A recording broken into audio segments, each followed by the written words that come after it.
We don't want companies to just buy back shares to buy back shares. I think the first time we did PayPal was when the price was really falling. Why is PayPal so popular right now?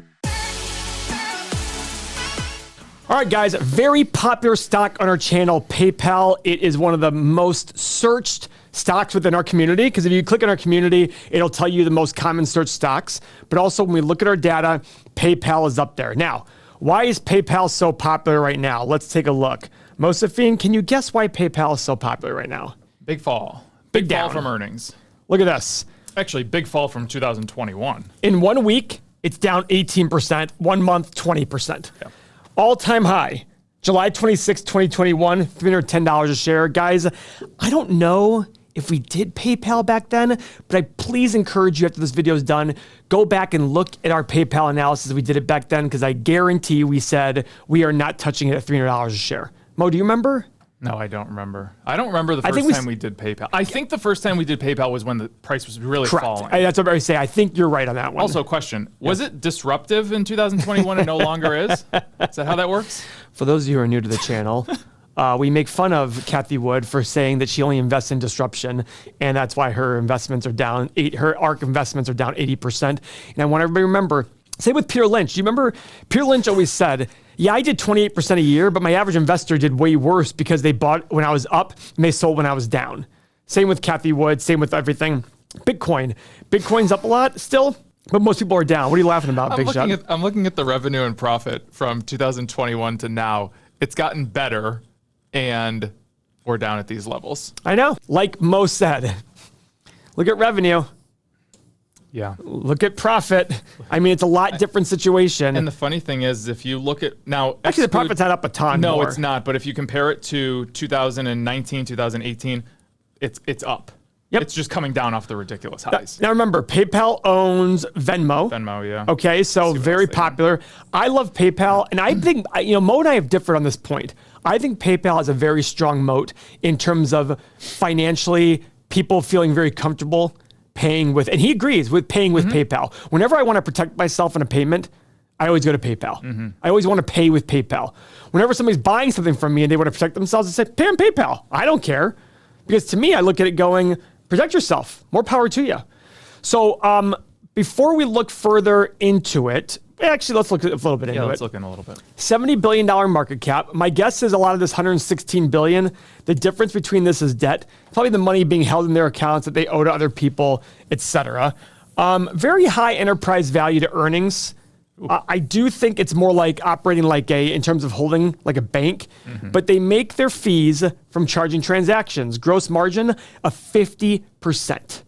That means every extra dollar of revenue they bring in, 49.1 cents goes to pay, can then lead to basically paying overhead and taxes. So it basically goes to the bottom line as long as they're not adding more overhead.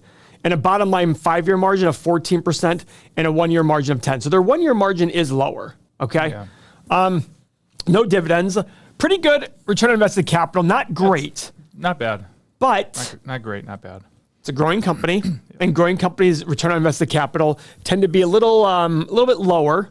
So I still personally believe, and you shouldn't do something because I believe in it. I personally believe in PayPal, and we're going to look at the numbers about what it's worth to us. But Mo, why don't you give us some bull and bear arguments for PayPal before we go into our 8 pillars? So as of the end of 2022, I'm seeing here 435 million active accounts. That's a pretty big number. So operating margins have increased 3.22% year over year. Wow. Pretty solid. In an environment where margins are shrinking for a lot of these different businesses. They're repurchasing shares at $76 on average. That's pretty good. You like that. Yeah. Because it's cheap shares. Not cheap, but not overpriced shares. What we've been seeing a lot of. Yeah, and I'm sure, let's look at their recent purchasing over the last few years. And it is said in here, it's abnormally lower than their historic highs of what they've been repurchasing. Okay, so remember guys, if you're new to the channel, we don't want companies to just buy back shares to buy back shares. When they're buying back their own shares, if they're expensive, it's no different than investing in another company that has overpriced shares. We want them buying back cheap shares. The prime example of this is NVR. Yeah. Go look it up. They've always been selling for basically low double digits PE, and they've bought back shares. Their stock is up 100 times in the last 20 years, basically from buying back shares, because their profit and revenue are not up 100 times, anywhere close to that.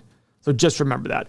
What else you got, Mo? So going to the bear side, their PayPal business loan segment put a 1.3% decrease on their transaction margins. So not the greatest, but now there's a lot more competition coming in. That's my one issue with PayPal is I think the competition is, that's why the whole moat about security and people trusting it's very important. Yeah. Now they're more of a transactional rather than like an Amazon Pay or an Apple Pay, which is just like you're just sending money.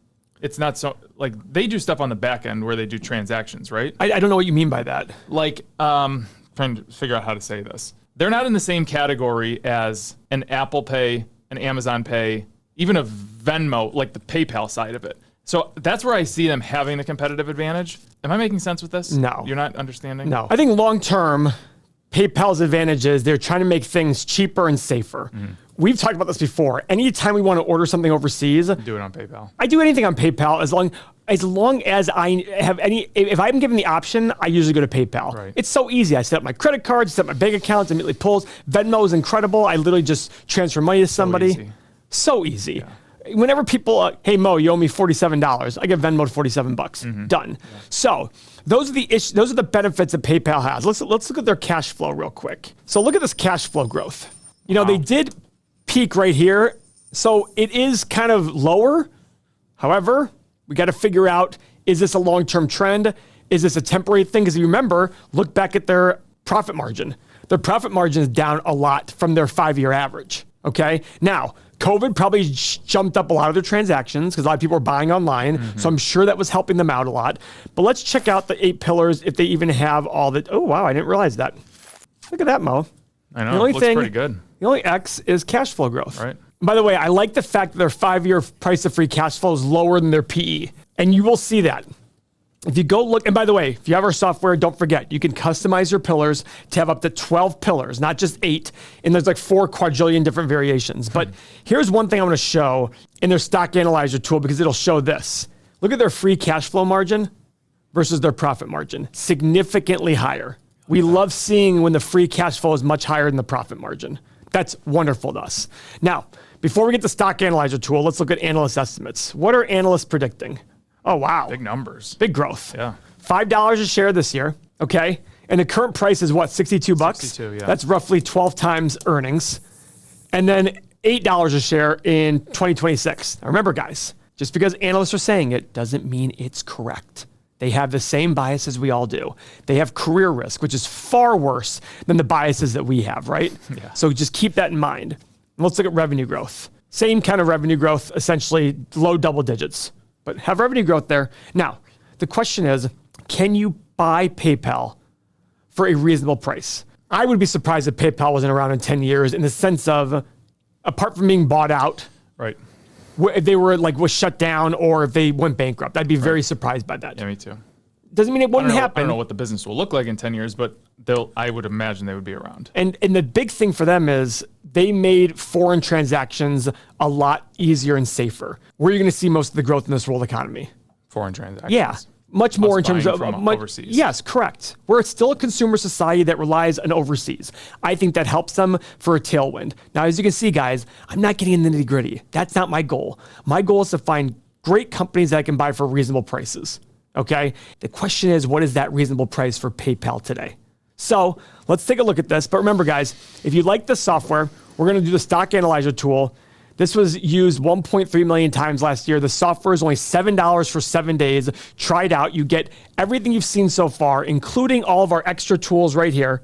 All right. And the real estate calculator is coming soon. That's going to be limited to people who sign up now. Once the real estate calculator comes out, we're going to have a real estate only section. So people can only get the real estate calculator in the future if you sign up for the real estate section. But if you sign up now for our software, you get the real estate calculator included in your fee for no bump when it comes out. So let's take a look at Stock Analyzer. I'm going to do a 20-year analysis. Mo will do a 10-year. We're going to sit there and look at the prices where they're at today compared to the values compared to where the price is today. Because remember, price is what you pay, value is what you get. So you want to make sure we analyze this now. Hang on a second. All right, guys, so we both ran these numbers. Now remember, we've done PayPal in the past, and every time we do it, we're going to come up with different numbers. But the key is, if you look at our numbers, the middle is going to be around the same pricing. It's the whole goal is, every time you run the numbers on intrinsic value, you should come up with different numbers because your assumptions will change. But the key is you don't want to be, $50 one time, $200 another time. 50 might become 60, might become 55, might be 65, whatever the differences are. The point is you only want to buy when it's obviously a buy, okay? So, Mo, 20-year transaction, 20-year analysis, you did 10. I did 4, 8, and 12% revenue growth because I thought to myself, they're going to beat 4. 12 would be difficult, but if they crush it internationally and wipe out a few competitors, they get hit 12. What'd you do? I did the same thing. Oh, for 10 years. Now, the reason I put 4, even if there is a recession, I think 4 is really low. Even if there is a recession, people are still they want security online. They're still gonna be buying. Yeah, plus you're not gonna have a recession for 10 years. Yeah. Right? Yep. All right, profit margin. I did 12.5, 13.5, 14.5. So I did 8, 11, and 14. Woo. Yeah, I went Boy. low. My Okay. low end was really low. Okay, free cash flow margin. 17, 20, and 23. I did 19, 22, and 25. Okay. PE. PE 15, 17, and 19. I did the exact same thing, and right. same with free cash flow. Yeah, and then my return 10, 12, and 14. I did 10, 12, and 14 as well. Interesting. So guys, remember, as your assumptions get higher and higher, you need to increase your margin of safety. And in our software, the way you increase the margin of safety is by increasing your desired return. The more you pay for something, the less return you're gonna make. The less you pay for something, the more return you're gonna make. Think about it this way. If you know you can sell this phone for $1,000, is your return better if you pay $900 or if you pay $100, right?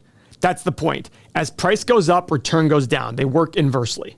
Now, I'm gonna hit the analyze button. The stock's currently at $62.04. Boom. My low price, 50 to 78, high price 107 to 185, middle price of 75 to 120. It is below my mid price. Mo, what did you get? 32 to 67 on the low end, 87 to 142 on the high end, 54 to 100 in the middle. Guys, that's where we stand.